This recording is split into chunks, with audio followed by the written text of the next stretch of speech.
Hello friends, welcome to the success Kendra. Friends देखिए, Bihar police constable की वर्ष 2023 में जो 21,391 पदों पर वैकेंसी आई हुई है फ्रेंड्स, उसके लिए हम लोग CSBC के द्वारा देखिए फ्रेंड्स, यह जो CSBC है यही बिहार पुलिस कांस्टेबल का एग्ज़ाम कंडक्ट करवाती है।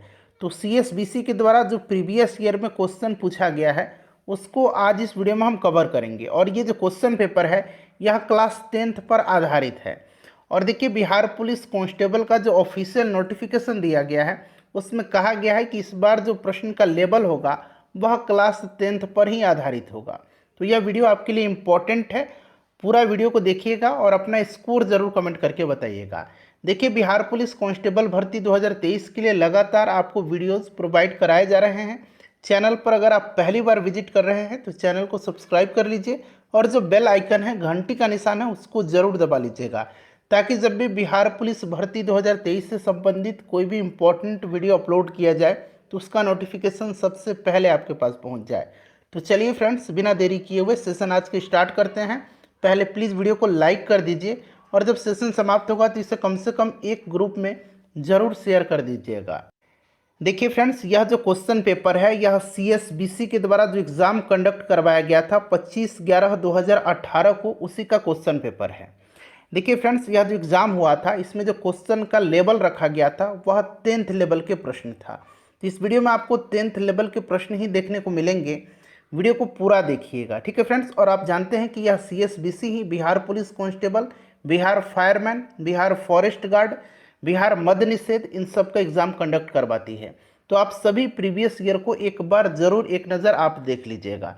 चलिए शुरू करते हैं। पहला प्रश्न पढ़ेंगे कि किसके परिणाम स्वरूप 5वीं शताब्दी ईस्वी सन में गुप्त साम्राज्य का पतन हुआ था। अगर आप आंसर जानते हैं तो आंसर आप कमेंट में दे करके बताते चलेंगे। और इसमें जितने भी जीके और जीएस के प्रश्न दिए गए हैं उनको मैं आपको कवर करवा दूँ। हुन आक्रमण के परिणाम स्वरूप 5वीं शताब्दी ईस्वी सन में गुप्त साम्राज्य का पतन हुआ। Option number C right answer हो जाएगा। हुनों का पहला आक्रमण जो है भारत पर, यह गुप्त सम्राट स्कंदगुप्त के शासनकाल में हुआ था और स्कंदगुप्त ने हुनों को बुरी तरह से पराजित भी किया था। ये ध्यान रखेंगे आप। गुप्त वंश का संस्थापक कौन था? गुप्त वंश का संस्थापक श्रीगुप्त था। क्लियर। गुप्त वंश के शासकों ने मंदिरों एवं ब्राह्मणों को सबसे अधिक जो है ग्राम अनुदान में दिए थे, गांव अनुदान में दिए थे। गुप्त काल को प्राचीन काल का भारत के साहित्य और सांस्कृतिक दृष्टि से स्वर्ण युग यानी कि क्लासिक युग कहा जाता है। चलिए नेक्स्ट क्वेश्चन है कि प्रशासन के क्षेत्र में चोल राजवंश का मुख्य योगदान है। तो राइट आंसर इसका क्या हो जाएगा? एक संगठित स्थानीय स्वशासन में। Option number D correct answer हो जाएगा। याद रखेंगे आप, चोल साम्राज्य की स्थापना विजयालय ने किया था। चोलों की राजधानी कहाँ पर थी? तो इनकी राजधानी तंजौर थी। ये भी प्रश्न बनता है। और चोल साम्राज्य के पास एक शक्तिशाली नौसेना भी थी। चलिए नेक्स्ट क्वेश्चन करेंगे कि मुगल शासन में मनसबदारी प्रणाली का प्रवर्तन किसके द्वारा किया गया था। तो फ्रेंड्स, यह जो है अकबर के द्वारा किया गया था। किसके द्वारा किया गया था? अकबर के द्वारा मनसबदारी प्रणाली 1574 ईस्वी में लागू किया गया था। तो राइट आंसर यहाँ पर अकबर हो जाएगा। चलिए, और अकबर ने तीर्थ यात्रा कर को समाप्त किया था, इसने जजिया कर को समाप्त किया था, दीन ए इलाही धर्म प्रारंभ किया था। इन सब को आप ध्यान रखेंगे। मुगल काल में सर्वाधिक मनसबदार किसके शासन काल में थे? तो सबसे ज़्यादा मनसबदार जो थे मुगल काल में, ये औरंगजेब के शासन काल में थे। राइट आंसर औरंगजेब हो जाएगा। और औरंगजेब को आलमगीर के नाम से भी जाना जाता है। ये प्रश्न अगर पूछा जाए कि आलमगीर के नाम से किस मुगल बादशाह को जाना जाता है तो ये औरंगजेब है। चलिए नेक्स्ट क्वेश्चन है, और आलमगीर और जिंदा पीर, ये दोनों नाम आप याद रखेंगे, जिंदा पीर और आलमगीर। अगला प्रश्न है हमारा क्वेश्चन नंबर 5 कि निम्न में से किस अंग्रेज व्यक्ति ने पहली बार श्रीमद् भगवत गीता का अंग्रेजी में अनुवाद किया था? तो ये किसने किया था? चार्ल्स विल्किंस ने किया था। इसी ने पहली बार श्रीमद् भगवत गीता का अनुवाद अंग्रेजी में किया था। क्लियर है? चलिए, तो राइट आंसर चार्ल्स विल्किंस हो जाएगा। उसके बाद देखिए, फ्रंटियर गांधी किसे कहा जाता है? सीमांत गांधी, फ्रंटियर गांधी के नाम से खान अब्दुल गफ्फार खान को जाना जाता है। ठीक है, खान अब्दुल गफ्फार खान ने लाल कुर्ती आंदोलन के नाम से जो है एक संगठन इन्होंने चालू किया था। तो ये खान अब्दुल गफ्फार खान हो जाएगा। किस गुप्त शासक को विक्रमादित्य की उपाधि दी गई थी? तो विक्रमादित्य समुद्रगुप्त सॉरी चंद्रगुप्त द्वितीय को, चंद्रगुप्त द्वितीय को, ठीक है, चंद्रगुप्त। और समुद्रगुप्त को भारत का नेपोलियन कहा जाता है। चंद्रगुप्त द्वितीय, चंद्रगुप्त विक्रमादित्य, याद रखेंगे आप, ठीक है। चलिए, इन्हीं के समय फाहियान जो है भारत आया था। अगला प्रश्न है कि सारनाथ का लायन कैपिटल किस शासक से संबंधित है? देखिए, ये चक्षु पब्लिकेशन का बुक है जो कि बिहार पुलिस कांस्टेबल 2023 के लिए सबसे बेस्ट बुक है। और इस बुक की खासियत क्या है? तो देखिए, इसमें आपका जो कंप्लीट सिलेबस है उसको कवर कराया गया है। यहाँ पर आप फ्रेंड्स देख सकते हैं बिहार पुलिस भर्ती परीक्षा 2023 संपूर्ण स्टडी गाइड, यानी कि इसमें सारा का सारा चीज़ जो आपके सिलेबस में दिया गया है वह इसमें संग्रहित किया गया है। यहाँ पर देखिए, सामान्य अध्ययन, सामान्य हिंदी, अंग्रेजी, गणित, समसामयिकी, बिहार एक अवलोकन, इसमें जो है 2023 के सभी महत्वपूर्ण करंट अफेयर्स का संकलन भी किया गया है। यहाँ पर आप देख सकते हैं ये पाठ्यक्रम है। यहाँ पर हिंदी का कंप्लीट सिलेबस है। उसी प्रकार से यहाँ पर देखिएगा अंग्रेजी का सिलेबस दिया गया है, गणित का सिलेबस दिया गया है, सामाजिक अध्ययन में इतिहास, यहाँ पर देखिएगा तो भूगोल है। उसके बाद देखिए तो यहाँ पर फ्रेंड्स आपका राजनीति शास्त्र है, यानी कि पॉलिटी है। उसी प्रकार से यहाँ साइंस का भी आपका फिजिक्स, यहाँ पर देखिए भौतिक विज्ञान यानी कि फिजिक्स, केमिस्ट्री और बायोलॉजी, सबका जो है अलग अलग यहाँ पर दिया गया है। यहाँ पर आप देख सकते हैं केमिस्ट्री है, और फिर यहाँ पर देखिए तो नीचे आपको यहाँ पर बायोलॉजी भी इसमें दिया गया है।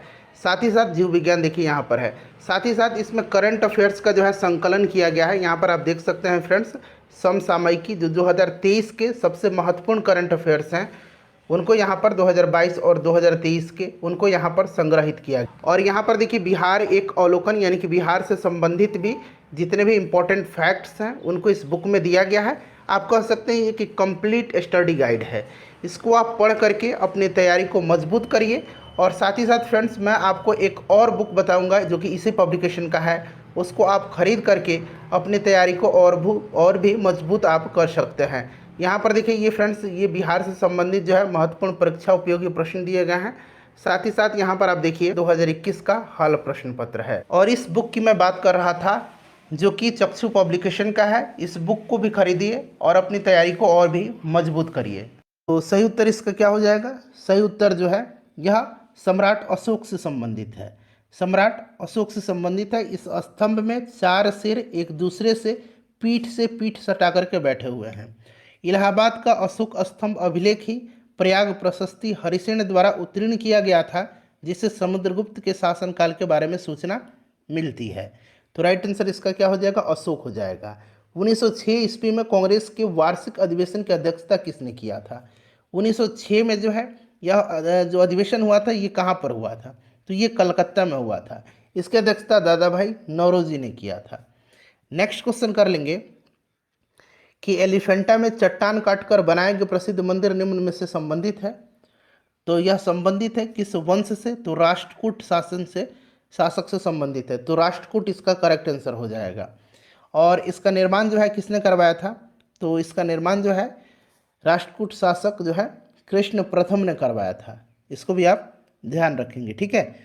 चलिए उसके बाद नेक्स्ट क्वेश्चन कर लेंगे कि प्रायद्वीप भूमि का एक फैलाव होता है जो लगभग पूरी तरह से घिरा होता है। तो यह पूरी तरह से जो है लगभग जल से पूरी तरह से घिरा होता है। तो राइट आंसर इसका हो जाएगा जल से। अगला प्रश्न है कि दक्षिणी ध्रुव पर पहुंचने वाला प्रथम व्यक्ति कौन था? अच्छा, उत्तरी ध्रुव पर पहुंचने वाला प्रथम व्यक्ति रॉबर्ट पियरी था। और दक्षिणी ध्रुव पूछा गया है तो एमंडसन था, ठीक है। Option number B correct answer इसका हो जाएगा। पूरे विश्व का चक्कर लगाने वाला प्रथम व्यक्ति मैगलन था। ये भी पूछा जाएगा प्रश्न, तो आपको याद रखना है। चलिए, अमेरिका की खोज कोलंबस ने किया था। और भारत के लिए समुद्री मार्ग की खोज वास्को डिगामा ने 1498 में किया था। ऑस्ट्रेलिया की खोज जेम्स कुक ने किया था। तो ये 3 पॉइंट्स आप ध्यान रखेंगे। Australia James cook, America Columbus, Bharat के लिए समुद्री मार्ग की खोज वास्को डिगामा ने किया था। निम्नलिखित में से किस देश में यूफ्रेटस और टिग्रिस नदियाँ बहती है? तो टिग्रिस जो है ये इराक की नदी है। तो इससे आप पकड़ सकते हैं कि यूफ्रेटस और टिग्रिस नदी कहाँ की है? तो ये इराक की है। Option number D correct answer हो जाएगा। नील नदी का उद्गम कहाँ से होता है? विक्टोरिया झील से होता है। यूरोप महाद्वीप की सबसे लंबी नदी कौन सी है? वोल्गा है। अफ्रीका की सबसे लंबी नदी नील नदी है। दक्षिणी अमेरिका की अमेजन है। तो ये सब आप ध्यान रखेंगे। एशिया की सबसे लंबी नदी यांगत्से नदी है। चलिए उसके बाद अगला प्रश्न है कि स्वेज नहर के खुलते ही खालिस्तान है और फिर खालिस्तान के बीच समुद्री यात्रा का मार्ग छोटा हो गया। तो ये खुलते ही लंदन और चेन्नई के बीच का समुद्री यात्रा छोटा हो, एशिया और यूरोप के बीच का जो मार्ग है वो छोटा हो गया। तो राइट आंसर यहाँ से क्या हो जाएगा? Option number D. चलिए फॉरेस्ट रिसर्च सेंटर का मुख्यालय कहाँ पर है? फॉरेस्ट रिसर्च सेंटर जो है ये देहरादून पर है, देहरादून में है। देहरादून इसका राइट आंसर हो जाएगा। ऑप्शन नंबर यहाँ पर डी में दिया गया है। ठीक है, चलिए आगे बढ़ेंगे। नेक्स्ट, अच्छा, केंद्रीय आलू अनुसंधान संस्थान कहाँ पर है? तो शिमला में है। इसको आप जरूर ध्यान रखेंगे, केंद्रीय आलू अनुसंधान संस्थान। सेंट्रल जूट तकनीक अनुसंधान संस्थान कोलकाता में है। भारतीय पेट्रोलियम अनुसंधान संस्थान भी देहरादून में ही है, ध्यान रखेंगे आप। भारतीय सर्वेक्षण संस्थान देहरादून में है। फॉरेस्ट रिसर्च सेंटर देहरादून में है। चलिए, सिंह, जिराफ, बाइसन जैसे जानवर कहाँ पाए जाते हैं? तो ये जानवर जो है ये पाए जाते हैं पर्णपाती वन में। कहाँ पर? पर्णपाती वन में पाए जाते हैं। अगला प्रश्न है कि इनमें से कौन सा सही नहीं है? देखिए, गेहूं जो है ये रबी फसल है। बिल्कुल, गेहूं जो है यह रबी फसल है। ठीक है, इसमें कोई आपको डाउट नहीं होना चाहिए। गेहूं जो है यह रबी फसल है। ठीक है, उसके बाद देखिए, चना खरीफ फसल है। बताइए, चना जो है यह खरीफ फसल है? नहीं, चना जो है रबी फसल है, तो ये गलत हो जाएगा। चावल खरीफ फसल है। जौ जो है रबी फसल है, बिल्कुल यह रबी फसल है। सुमेलित नहीं, ऑप्शन नंबर बी। निम्नलिखित में से कौन सी कृषि विद्या इको फ्रेंडली है? इको फ्रेंडली ऑर्गेनिक फार्मिंग है। ठीक है, ऑर्गेनिक फार्मिंग, ऑप्शन नंबर ए राइट आंसर हो जाएगा। चलिए, और जो झूम खेती होती है जिसको कि हम लोग शिफ्टिंग कल्टीवेशन कहते हैं, स्थानांतरित कृषि, वो हानिकारक होती है पर्यावरण के लिए, क्योंकि इस प्रकार की खेती में जंगल को जला करके साफ किया जाता है और फिर वहाँ खेती की जाती है। फिर कुछ दिन के बाद दूसरे जगह ये लोग शिफ्ट हो जाते हैं। तो इसीलिए जो है झूम खेती यानी कि शिफ्टिंग कल्टीवेशन यह हानिकारक होती है। उसके बाद देखिएगा कि प्राकृतिक कारणों से चट्टानों का टूटना, तो यह विखरना विकल्प से यहाँ पर देखिएगा राइट आंसर इसका यहाँ पर ऑप्शन नंबर डी हो जाएगा। इनमें से कोई नहीं है। प्राकृतिक अभिकर्ता जैसे कि जल, वायु, पवन आदि के द्वारा मिट्टी के ऊपरी आवरण के क्रमिक कटाव तथा स्थानांतरण को मृदा अपरदन कहा जाता है। और यहाँ पर जो है प्राकृतिक कारणों से चट्टानों का टूटना, ये क्या है? विखरना है, जो कि विकल्प में नहीं है। निम्न में से कौन कार्बोहाइड्रेट नहीं देता है? तो इसमें से कार्बोहाइड्रेट किस में नहीं है? तो पालक में कार्बोहाइड्रेट नहीं है। ठीक है, पालक आयरन का प्रमुख स्रोत होता है। उसके बाद देखिए, निम्नलिखित में से कौन सा आंध्र प्रदेश का एक शास्त्रीय नृत्य है? तो आंध्र प्रदेश का जो है वो आपको पता है कि कुचिपुड़ी है। कुचिपुड़ी राइट आंसर हो जाएगा। ठीक है, याद रखेंगे। भारतनाट्यम तमिलनाडु, कथकली केरल, कथक अगर पूछेगा तो उत्तर भारत। ठीक है, ओडिसी उड़ीसा। उसके बाद अगर हम बात करें, सतरिया अगर पूछा जाए कहाँ का है, तो सतरिया असम का है। यहाँ मैं लिखता हूँ, सतरिया अगर पूछेगा तो ये असम का डांस है। चलिए, उसके बाद देखिएगा कि अनोखी वनस्पति और जीव जंतुओं का घर के रूप में प्रसिद्ध विश्व की सबसे बड़ी नदी योजना अमेजन निम्नलिखित में से किस देश में अवस्थित है? तो अमेजन जो है ये कहाँ पर है? तो फ्रेंड्स, यह जो है ब्राज़ील में है। अमेजन ब्राज़ील में है और अमेजन दुनिया की दूसरी सबसे बड़ी नदी है। सबसे बड़ी नदी नील नदी है। तो राइट आंसर इसका हो जाएगा ब्राज़ील। नाटो का मुख्यालय कहाँ पर है? नाटो चर्चा में रहा है अभी, जो यूक्रेन और रसिया का वार था उसको लेकर के। नाटो, इसका हेडक्वार्टर जो है ये पूछा गया है, तो ये ब्रुसेल्स में है। स्थापना 1949 में हुई थी। ठीक है, चलिए, तो ये ब्रुसेल्स हो जाएगा, ऑप्शन नंबर ए। उसके बाद देखिएगा कि एमनेस्टी इंटरनेशनल क्या है? एमनेस्टी इंटरनेशनल एक मानव अधिकार समूह है। मानव अधिकार समूह हो जाएगा राइट आंसर इसका, एमनेस्टी इंटरनेशनल। ठीक है, याद रखेंगे आप। नेक्स्ट क्वेश्चन कर लेंगे। अगला प्रश्न है हमारा कि WHO के अनुसार आज अधिकांश संख्या में लोगों की मृत्यु किस रोग से होती है? तो यह टीबी है। तपेदिक, option number B right answer हो जाएगा। ठीक है फ्रेंड्स, और भारत सरकार 2025 तक टीबी रोग उन्मूलन का लक्ष्य निर्धारित किया है। WHO की बात करें तो इसका हेडक्वार्टर कहाँ पर है? तो जेनेवा में है, स्विट्जरलैंड के। ध्यान रखेंगे। चलिए अगला प्रश्न है कि ऑर्किड भारत का कौन कौन से भाग में उगाई जाती है। ऑर्किड जो है ठंडे और घाटी क्षेत्र वाले भाग में उगाई जाती है, तो ठंडे और घाटी क्षेत्र राइट आंसर हो जाएगा। सत्यजीत राय फिल्म से उसी प्रकार संबंधित है जिस प्रकार से पिकासो संबंधित है, बताइए। तो पिकासो जो है ये एक पेंटर हैं, चित्रकारी से संबंधित है, तो ये चित्रकारी हो जाएगा। धारावाहक तार कैसा होता है। धारावाहक तार जो होता है ये न्यूट्रल होता है, ठीक है।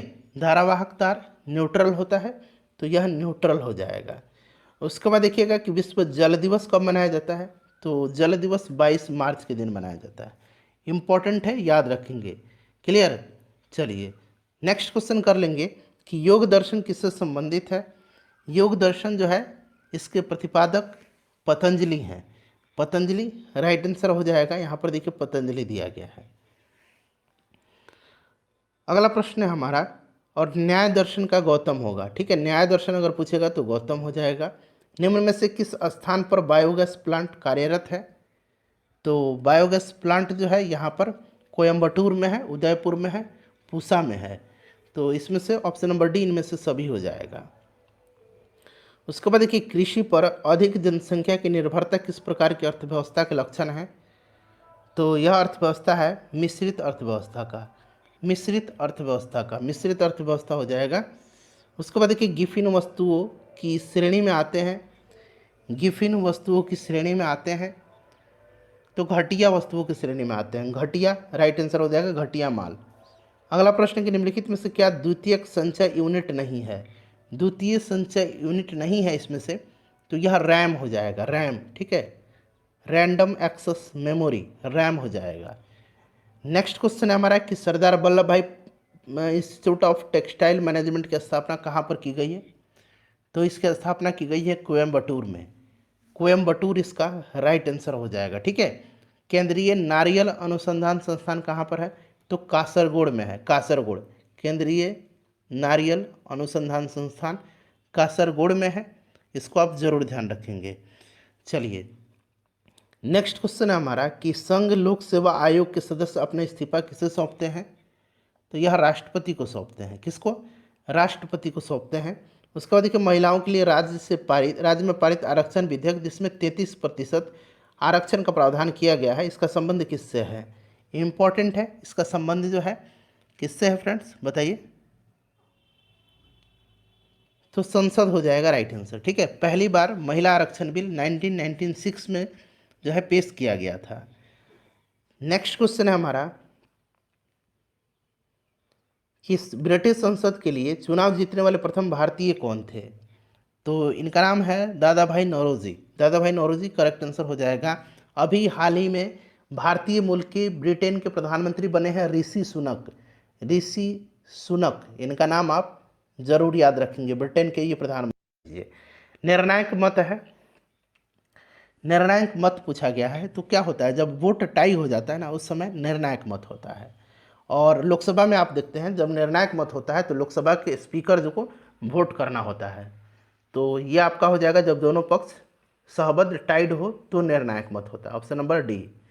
चलिए उसके बाद देखिएगा कि राज्य का समूचा प्रशासन किसके नाम से चलाया जाता है।